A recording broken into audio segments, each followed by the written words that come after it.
एक तर पहिल्यांदा टीजर आपला प्रसिद्ध झाला आहे, चांगलं मिळालं टीजर आणि त्याला चांगले लाईक्स पण मिळताना दिसून येत आहे. वेगवेगळे तुम्हाला झाले काय नेमकी काल प्रथमच आपण पाहिला असेल की संयुक्त मुलाखतीला सर्व पत्रकारांना बसवलं होतं. पहा, एक ऐतिहासिक मुलाखत घडताना कशी दिसते आहे. दोन धुरंधर एकत्र आले, मुलाखत देणारे आणि मुलाखत घेणारे सुद्धा. आणि एक महाराष्ट्राच्या दृष्टीनं त्याला आम्ही महाराष्ट्राची मुलाखत म्हटलं. ही मुलाखत महाराष्ट्राची, कारण महाराष्ट्राला जे जे प्रश्न पडलेत आणि महाराष्ट्राच्या संदर्भात ज्या ज्या समस्या आहेत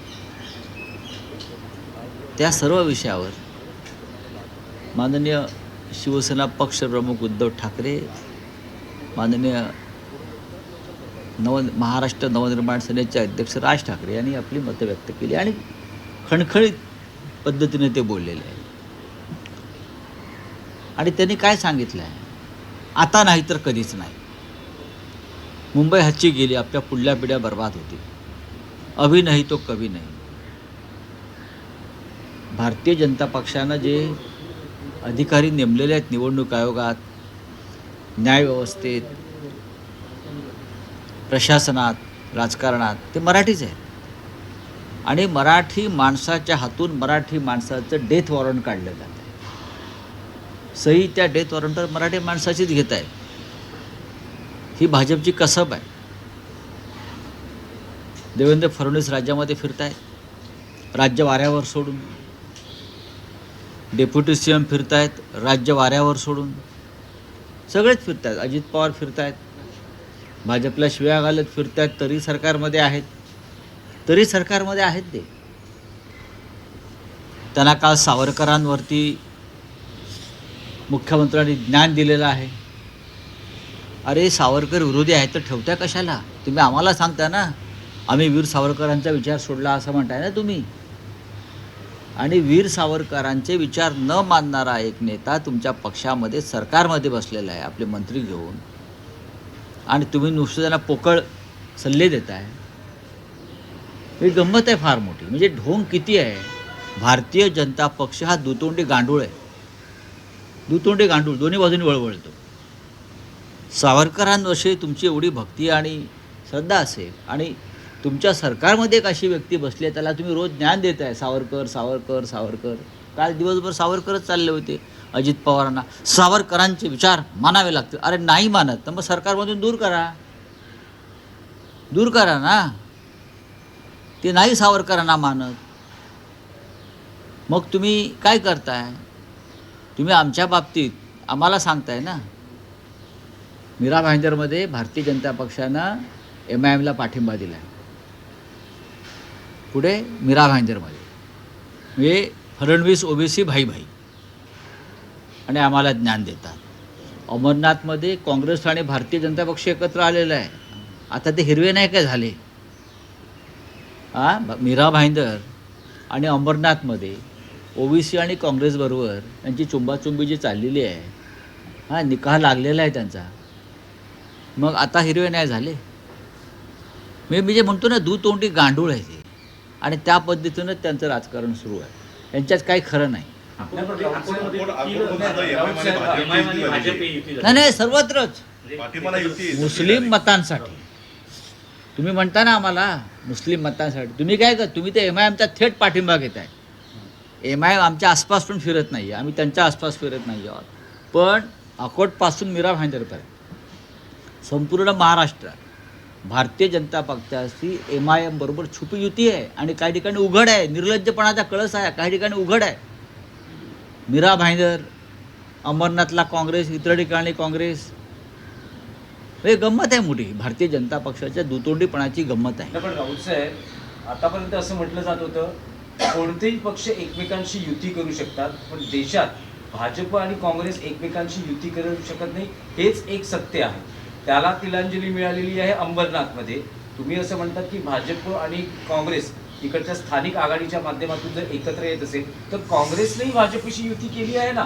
महाविकास आघाडी तुमचा पार्टनर ते आहे. चुकीचंच आहे ते. बघा मी काय म्हणतो, मी दोघांविषयी म्हणतोय, पण मला आश्चर्य भारतीय जनता पक्षाचं वाटतं. त्यांना काँग्रेसमुक्त भारत करायचं होतं मोदींना. महाराष्ट्रात चित्र वेगळं आहे. एक तर अर्धी काँग्रेस त्याने भाजपात सामील करून घेतलेली आहे आणि उरलेल्या ठिकाणी ते युती करतायत त्यांच्याबरोबर सरळ MIM बरोबर. बघा MIM बरोबर सुद्धा भाजपनं कधी युती केली आहे का मुंबईच्या बाहेर, महाराष्ट्राच्या बाहेर मला माहीत नाही, पण महाराष्ट्रामध्ये नवा पॅटर्न आहे. भाजपला कोणीही चालतो. भाजप कामाठीपुऱ्यामध्ये उभी आहे धंदा करायला. कोणी या बरं का, जो पेजेला देईल त्याच्या शेजेला जायला भाजपा तयार आहे. काय, माझं वाक्य नीट समजून घ्या. जो पेजेला देईल त्याच्या शेजेवर चढायला भाजपा तयार आहे. आता सध्या दोघेजण शेजेवर चढलेले आहेत, MIM आणि अंबरनाथला काँग्रेस. हा माझा डायलॉग नाही, हा जयवंत दळवींनी त्यांच्या नाटकात गुंतता हृदय हे मध्ये दिलं एक सुंदर वाक्य. जो पेजेला देईल त्याच्या शेजेवर. भारतीय जनता पक्ष सध्या महाराष्ट्रात त्या धुने. खास करून दहिसरमध्ये एक मोठी घटना घडली. कुठे? मराठी तरुणांना उत्तर भारतीय लोक मारत असल्याचं कुठली मोठी हे झाली कुठे घडलंय? दहिसरमध्ये. आणि त्यामध्ये पोलीस देखील तक्रार करत नव्हती. क्लिप व्हायरल झाल्यानंतर तक्रार नोंदवली गेली आणि हे मराठी तरुण प्रचारासाठी गेले होते. तर त्यावेळी हो, मी ते चित्र पाहिलेलं आहे. अजित पवारांचा तुम्ही उल्लेख केला. अजित पवारांचा उल्लेख केला. काल भाजप नेत्यांनी अजित पवारांना त्यांच्या जुन्या घोटाळ्यांची आठवण करून दिली आहे. ते असं म्हणत आहेत की अजूनही 70,000 कोटी जे ब्लॅकमेलच करतायत ना, पेंडिंग आहे, निकाल लागलेला नाही. म्हणजे तुमच्या इतिहासातली पानं आम्हाला चाळायला लावू नका. म्हणजे प्रश्न असा आहे की शेवटी तुम्ही ब्लॅकमेलचं राजकारण चालूच ठेवलं सगळ्यांच्या बाबतीत. अजित पवारना ब्लॅकमेल करून तुम्ही काँग्रेस राष्ट्रवादीतून फोडलं. एकनाथ शिंदे आणि 40 लोकांना ब्लॅकमेल करून तुम्ही फोडलं. अशोक चव्हाणला ब्लॅकमेल करून फोडलं. तुम्ही सगळ्यांना ब्लॅकमेल करताय. तुमचा धंदा ब्लॅकमेलिंगचा आहे. तुम्ही द ग्रेट गॅम्बलर आणि ग्रेट ब्लॅकमेलर आहात. आणि तेच दिसतं आहे ना, ही फाईल उघडी आहे, ती फाईल उघडी आहे, ती फाईल उघडी आहे. बावनकुळे काय न्यायाधीश झालेत का तपास अधिकारी झाले? हां, अरे तुमचा वैचारिक मतभेद आहेत एकत्र. शरद पवारांबरोबर त्यांनी म्हणजे आमच्याबरोबर युती केली आहे, महायुतीबरोबर, महाआघाडीबरोबर, महायुतीनं, हे असं आम्ही म्हणतो. काय करताय तुम्ही? तुमची हिंमत आहे का? बावनकुळे काय बडबडतायत? फडणवीस काय बोलतायत? सावरकर मग बसवा त्यांना समोर आणि त्या सावरकरांचे धडे. एकनाथ शिंदे असतील किंवा अजित पवार असतील, यांचा संबंध फक्त सत्ता पैशाशी आणि गुंडगिरीशी आहे. यांना ना सावरकरांचा विचार, ना राम मनोहर लोहियांचा विचार, ना अटलजींचा विचार. जोपर्यंत सत्ता तुमच्याकडे आहे तोपर्यंत ते तुमच्याबरोबर राहतील. उद्या आमची सत्ता आले तर आमच्या दारातून उभे राहतील हे सगळे लोक. सर, अकोल्याच्या अकोटमध्ये काल एक घटना घडलेली होती. काँग्रेसचे नेते हिदायत पटेल माहिती आहे मला. त्यांचं निधन झाले.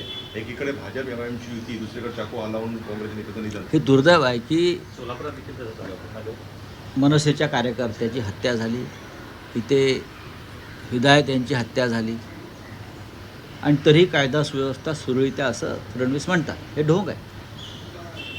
मुंबईमध्ये शिवसेना कार्यकर्त्यांवर उत्तर भारतीयांनी हल्ला केला. ठिकठिकाणी हे प्रकार सुरू आहेत. आणि मी म्हटलं नाही मगाशी की महाराष्ट्राची कायदा सुव्यवस्था वाऱ्यावर सोडून राज्याचे गृहमंत्री आणि मुख्यमंत्री प्रचाराला फिरत आहेत.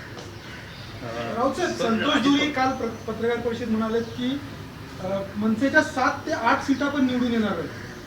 कोणाला उत्तर द्यायचं मी? हां, एक तर अजित पवारांनी पिंपरी चिंचवडमध्ये टीका केली की भाजपनं पिंपरी चिंचवड हे मनपाला कर्जात रोखलेलं आहे आणि भाजपनं कुत्र्याच्या नसबंदीत देखील पैसे खाल्लेले आहेत. भाजपनं फार चांगलं वाक्य त्यांना सुचलेलं आहे. म्हणजे भाजपा कुठे कुठे पैसे खातं हे आम्हाला माहीत होतं, पण या प्रकरणात सुद्धा कुत्र्याच्या नसबंदीत सुद्धा पैसे खात आहे हे अजित पवारांनी महाराष्ट्राच्या समोर आणल्याबद्दल आम्ही त्यांचे आभारी आहोत. बरं का? म्हणूनच ते आता कुत्रे त्यांचे सगळे सुटलेले आहेत भाजपवरती. आणि कुत्र्यांच्या नसबंदीतून त्यांनी किती कोटी खाल्ले यात आम्ही मनेका गांधींना कळवू. राऊत आपण साहेब, बघतोय की काल राज प्रचाराच्या ठाकरेंनी सभेलाचं आमंत्रण दिलेलं आहे. महापालिकेकडून यासाठी परवानगी मिळाली आहे का? काय म्हटलात तुम्ही? 11 तारखेला मिळेल ना आम्हाला परवानगी. ही मुंबई आहे, ही मुंबई आहे, इथे शिवसेना आहे आणि बाळासाहेब ठाकरेंची शिवसेना आहे, मनसे आहे. त्यांना परवानगी सभेसाठी द्यावंच लागेल आणि आम्ही तयारी सुरू करतो. मुंबई चला, thank you. बोलिए, क्या है? मुंबई महापालिकेचं सर, जेम्स लेन प्रकरणामध्ये नहीं देखिए भारतीय जनता पार्टी ये डबल स्टैंडर्ड पार्टी है. भारतीय जनता पार्टी ने मीरा भाईंदर में एमआईएम के साथ अलायंस किया और भारतीय जनता पार्टी ने अमरनाथ में कांग्रेस के साथ अलायंस किया.